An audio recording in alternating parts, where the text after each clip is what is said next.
Well, the conflict continues to escalate across the country. The latest reports we're seeing coming in are of Russian troops advancing on the Zakarpattia nuclear power station, which is the biggest in Europe, which obviously would raise very grave concerns about the potential for some sort of atomic disaster.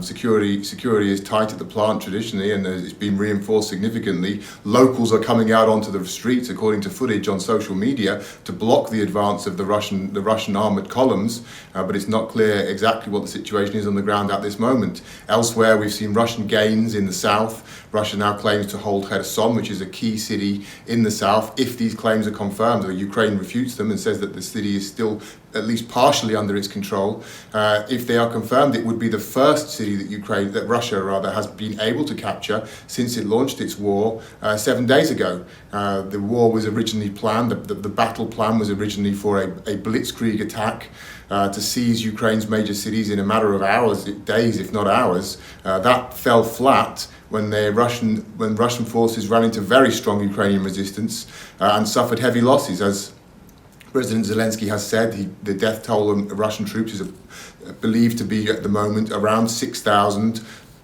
Russia has lost over 200 tanks and a far larger number of other armoured vehicles, and there is ample evidence online of videos demonstrating this fact of Russian columns destroyed throughout the country. But the aerial bombardments are also taking place around many of the major cities. Kiev continues to suffer aerial bombardment, and Kharkiv. We've just seen today a new attack on Zhytomyr, which is close to Kiev in the north of the country. The fears are that we are approaching an increasingly indiscriminate bombing campaign by Russia in an attempt to sow panic and to force Ukraine back to the negotiating table, having failed to do so on the ground with their military forces in open battle. So many Ukrainians are talking about the prospect of an Aleppo type scenario, with reference to the Syrian city that was razed to the ground by Russian forces in 2015. They're also looking back to Grozny, the capital of Chechnya, which was destroyed in the early days of Putin's reign at the turn of the millennium in a savage assault, air assault, which literally destroyed the city. So the fears are now that we may see similar attacks in Ukrainian cities. Kharkiv has already been the subject of numerous indiscriminate attacks on civilian targets, and the death toll amongst civilians continues to rise. At the same time, Ukraine remains in the field. The military remains, it would seem, in good spirits.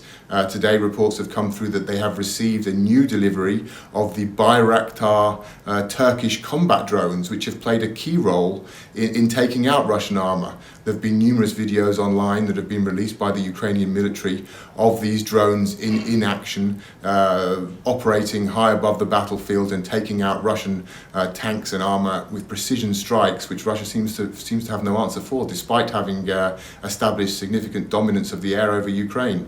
So all indications at the moment are that the conflict is far from over. There is no sign that negotiations will be taking place soon. They may take place in the coming days, but there's not much anticipation that they will lead to a breakthrough.